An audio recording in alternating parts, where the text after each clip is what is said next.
হয়েছিল। এই যে ড্রাগনে আমি একে লুকিয়ে রেখেছি, পাখিদের জ্বালাতন হয়েছে, ড্রাগন ফলেছে এখানে।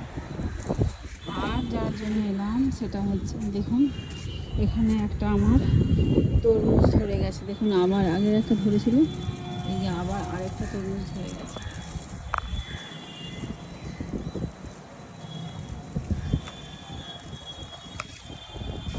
আর যার জন্য এলাম সেটা হচ্ছে এই দেখুন ড্রাগন পেকে গেছে।